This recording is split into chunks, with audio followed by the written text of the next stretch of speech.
प्रिय दोस्त, आप सभी मसीह भाई बहनों की जय मसीह।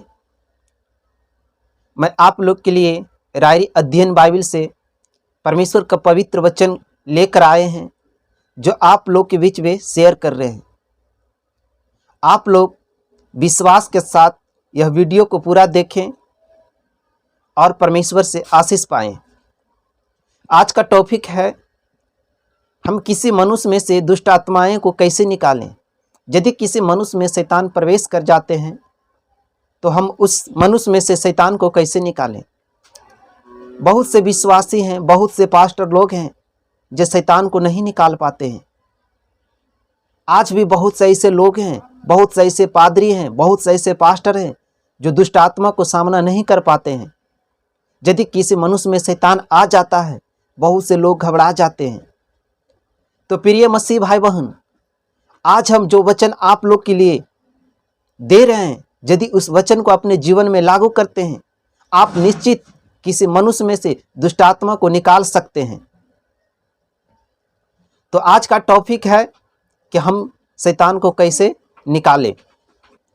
बहुत से ऐसे पास्टर हैं जो थप्पड़ लगाते हैं, तेल देते हैं, पानी मारते हैं, तरह तरह के क्रियाएं करती हैं, पर शैतान जाता नहीं है।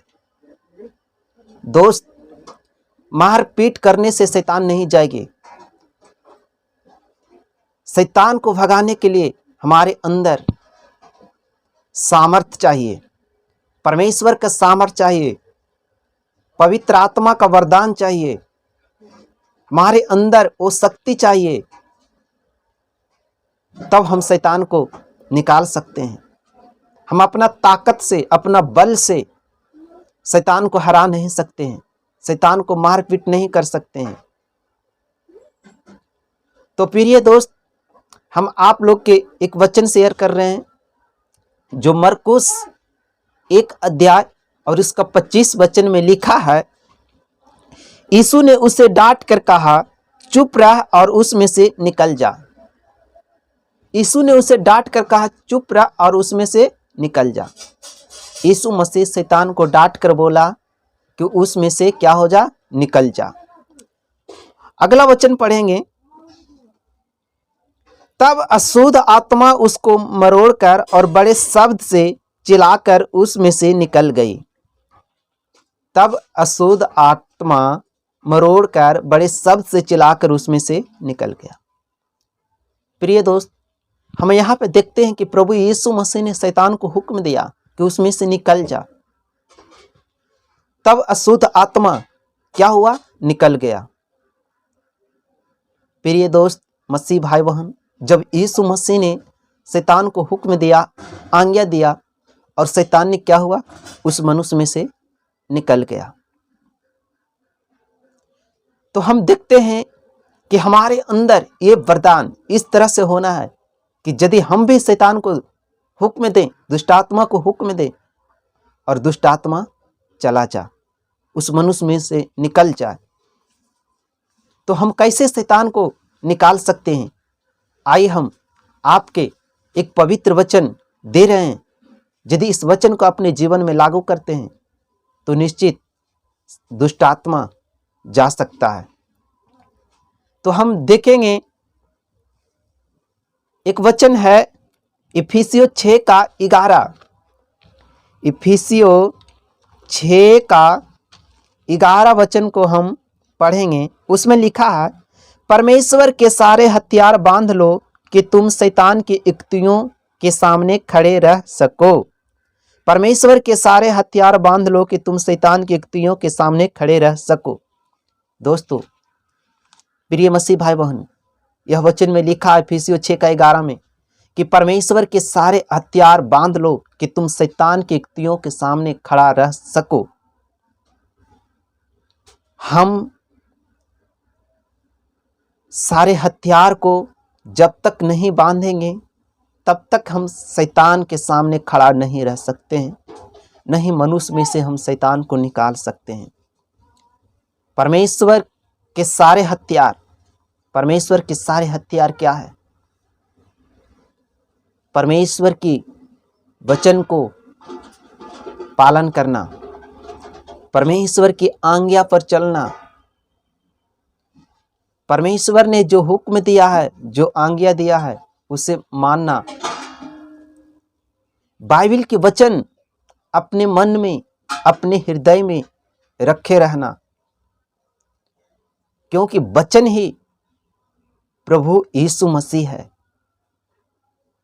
हम वचन जब पढ़ते हैं, यूहन्ना में लिखा है, आदि में वचन था और वचन ही प्रभु यीशु मसीह है। दोस्तों, जो वचन है, वचन ही प्रभु यीशु मसीह है। और हम देखें मरकुस 1 अध्याय का 25 और 26 वचन में यीशु मसीह ने हुक्म दिया और शैतान चला गया।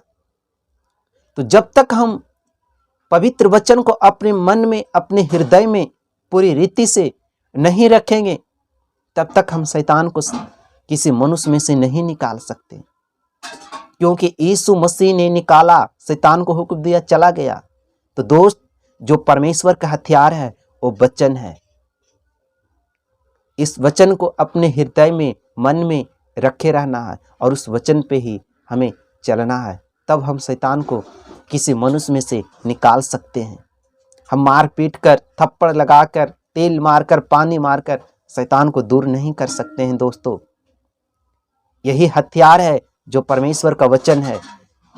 सारे हथियार को अपने जीवन में बांध कर रखना है, तभी हम शैतान को निकाल सकते हैं। दोस्त, एक वचन को हम और देखते हैं, याकूब 4 अध्याय और उसका 7 वचन में लिखा है। याकूब 4 अध्याय उसका 7 वचन में लिखा है, इसलिए परमेश्वर के अधीन हो जाओ और शैतान का सामना करो तो वह तुम्हारे पास से भाग निकलेगा। इसलिए परमेश्वर के अधीन हो जाओ और शैतान का सामना करो, वह तुम्हारे पास से भाग निकलेगा। दोस्तों, प्रिय मसीह भाई बहन, यहाँ पे लिखा है, याकूब 4 का 7 में कहता है, इसलिए परमेश्वर के अधीन हो जाओ तो शैतान तुम्हारे पास से भाग निकलेगा। ये 2 वचन अपने जीवन में लागू करना है, तभी हम शैतान को निकाल सकते हैं। शैतान को हम मार पीट कर, थप्पड़ लगाकर नहीं निकाल सकते हैं। दोस्तों, बहुत से ऐसे पास्टर हैं जो यही करते हैं, तेल को मारते हैं, पानी मारते हैं, थप्पड़ लगाते हैं, शैतान को भगाते हैं। प्रिय दोस्त, जब तक परमेश्वर का पूरा हथियार को आप बांध कर नहीं रखेंगे अपने जीवन में, तब तक आप शैतान को सामना नहीं कर सकते हैं। और जब तक हम परमेश्वर के अधीन नहीं रहेंगे, तब तक हम शैतान को नहीं निकाल सकते हैं। यीशु मसीह जब 2000 साल पहले इस दुनिया में थे, यीशु मसीह ने परमेश्वर को अधीन रहा। बहुत से लोग यीशु मसीह को जांचा, यीशु मसीह में दोष ढूंढा, पर एक दोष भी नहीं पाया। यीशु मसीह अपने पिता परमेश्वर के अधीन रहा और बहुत से बड़े बड़े काम किए। दोस्त, आज हम भी प्रभु यीशु मसीह के अधीन रहेंगे, तभी हम शैतान को सामना कर सकते हैं और शैतान को निकाल सकते हैं। तो दोस्त, आज का वचन था कि हम शैतान को कैसे निकालें।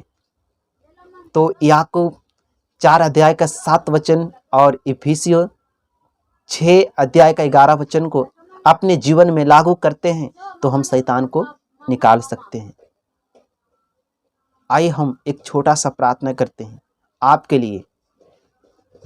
महान परमेश्वर प्रभु यीशु मसीह, हम धन्यवाद देते हैं जितने लोग ने प्रभु यह वीडियो को देखा है पिता, उन सभी को जीवन में आशीष कर प्रभु। सारा परिवार को, बाल बच्चों को, उनके पूरी परिवार को प्रभु आशीष कर पिता। उन सभी को ऊपर तेरा अनुग्रह बने रहे प्रभु। यीशु मसीह के महान नाम से प्रार्थना को मांगते हैं, आमीन। दोस्त, मसीह भाई बहन, हम आपको लिए रायरी अध्ययन बाइबल से परमेश्वर का पवित्र वचन लाते रहेंगे। मुझे विश्वास है कि आप लोग यह वचन को जरूर सुनेंगे और परमेश्वर से आशीष पाएंगे और अपने ग्रुप में भी शेयर करेंगे। सभी लोगों की जय मसीह, आमीन। प्रभु की महिमा हो।